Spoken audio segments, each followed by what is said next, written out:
எல்லாருக்கும் வணக்கம். என்னுடைய ராதா ராமராவ் சேனலுக்கு உங்கள் எல்லாரையும் வெல்கம் பண்ணுறேன்.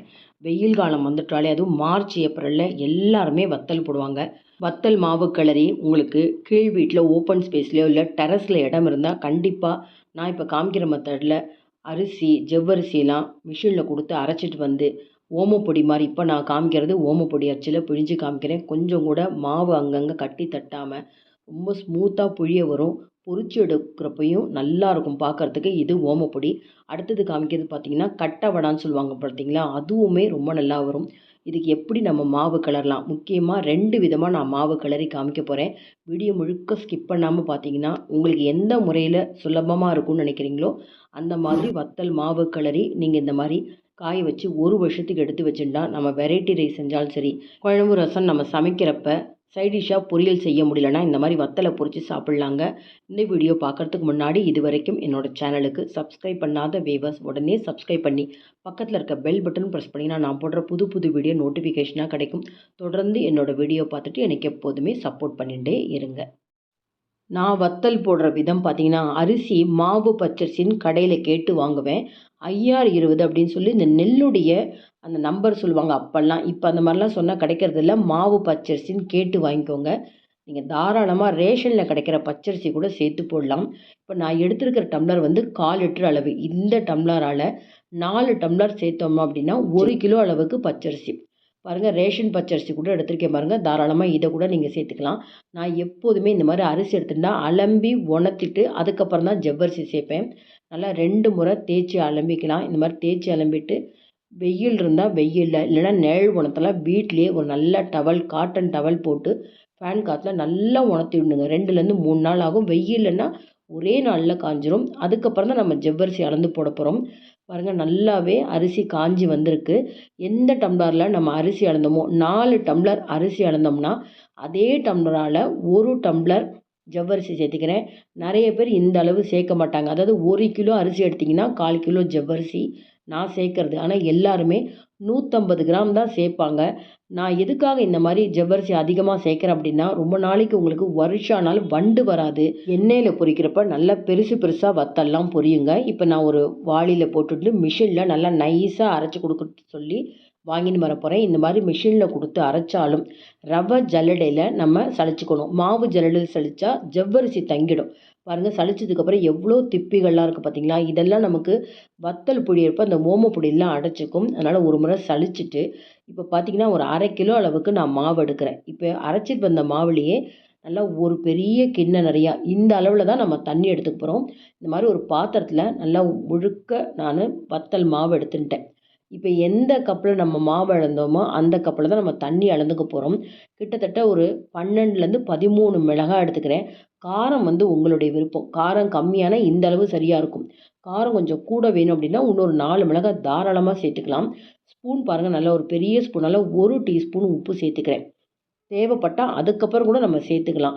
ஏன்னா வத்தல்ங்கிறது காஞ்சதுக்கப்புறம் உப்பு ரொம்ப எடுத்து காமிக்கும். அதனால் அளவாக தான் உப்பு சேர்க்கணும்.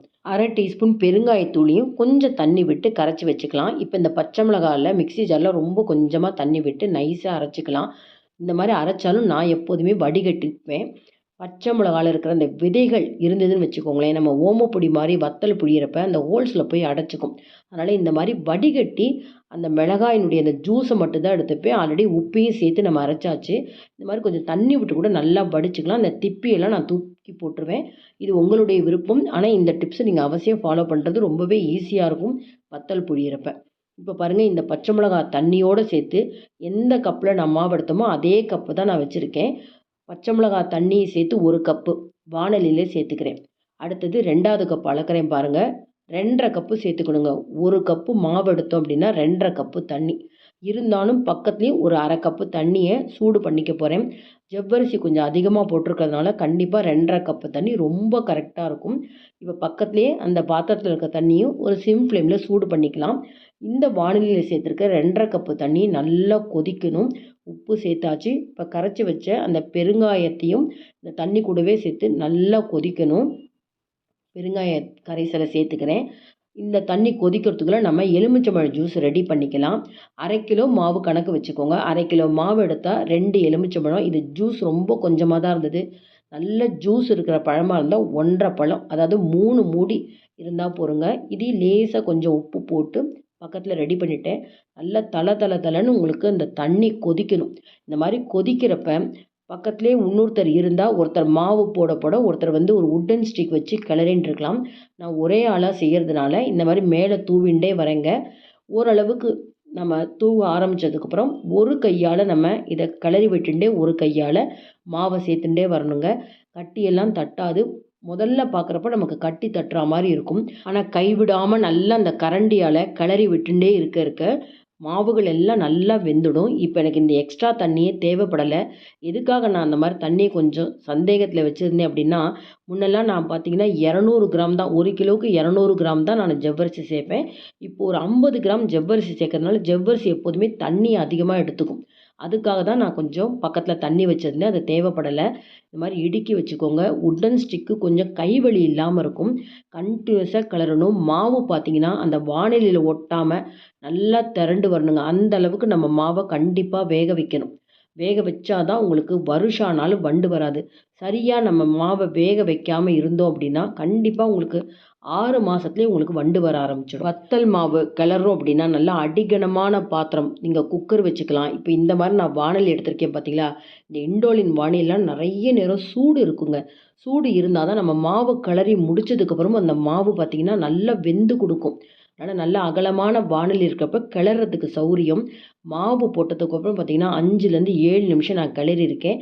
நமக்கு வாணலியில் ஒட்டாத அளவுக்கு வந்திருக்கு. இப்போ கடைசியாக எலுமிச்சம்பழம் ஜூஸையும் போட்டிருக்கேன். இப்போ கிளறி காமிக்கிறேன் பார்த்தீங்களா, நல்ல மாவு சேர்ந்துட்டா மாதிரி இருக்குது. இது கிட்டத்தட்ட 1 மணி நேரம் வரைக்கும் இந்த சூடு அப்படியே இருக்கும். இது ஒரு ஸ்டேஜ். இந்த பதத்தில் நான் நிறுத்திட்டேன் இல்லையா, அங்கங்கே இன்னுமே கொஞ்சம் அந்த மாவு கட்டிகள் இருக்குது. நம்ம மூடி வச்சு 1 மணி நேரம் கழித்து பார்த்தா நல்லா அந்த மாவுகள்லாம் வெந்திருக்கும். அது மட்டும் இல்லாமல் வத்தல் போடுறதுக்கு முன்னாடி கொஞ்சம் கொஞ்சமாக மாவு எடுத்து நல்லா பிசைஞ்சிட்டோம்னா கொஞ்சம் கூட இந்த கட்டியே இருக்காது. கிளறி வச்ச மாவை ஒரு 1 மணி நேரம் டிஸ்டர்ப் பண்ணாமல் எடுத்து வச்சுடலாம். 1 ஹவர் கழித்து காமிக்கிற பாருங்கள். நல்லா வாணலி சூட்டில் நல்லாவே மாவு வெந்திருக்கு. இப்போ என்ன தான் நம்ம இந்த மாதிரிலாம் மாவு வேக வச்சுருந்தாலும் கண்ணுக்கு தெரியாமல் ஏதாவது மாவு உருண்டைகள் வேகாமல் இருக்கும். அதனால் இந்த சப்பாத்தி போடுற அந்த அப்பள பலகா இருக்குது பார்த்தீங்களா, அதில் கொஞ்சம் கொஞ்சமாக மாவை எடுத்து நல்லா அழுத்தம் கொடுத்து பிசைஞ்சோம்னா வேகாமல் இருக்கிற ஏதாவது மாவு உருண்டைகள்லாம் நல்லா வெந்துடும். இதை வந்து வத்தல் மாவு ஓரளவு மிதமான சூடு இருக்கிறப்பே செஞ்சிடணும். அப்போ தான் இது ரொம்பவே நல்லாயிருக்கும். அங்கங்கே வேகாத அளவுக்கு மாவெல்லாம் இருந்தால் அதனால் கூட சீக்கிரம் உங்களுக்கு வத்தலில் வண்டு வந்துடும்.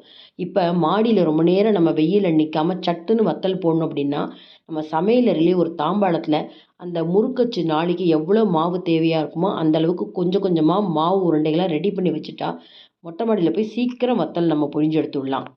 இப்போ மாடியில் நான் எப்படி வந்து வடாம் புழிஞ்சு எடுக்கிறேன்றதை காமிக்கிறேன். ப்ரெஸ்ஸிங் டைப்பு வச்சுருக்கேங்க. அதில் ஓமப்பொடி அச்சு போட்டு நான் புழிஞ்சிட்ருக்கேன்.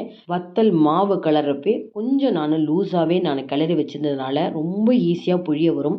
கைவலி இருக்கிறவங்க, ரொம்ப நேரம் வத்தல் புழிஞ்சால் எங்களுக்கு முடியாதுங்கிறவங்க இந்த பக்குவத்தில் வத்தல் மாவை கிளறி ரொம்ப சுலபமாக வத்தல் இடலாங்க.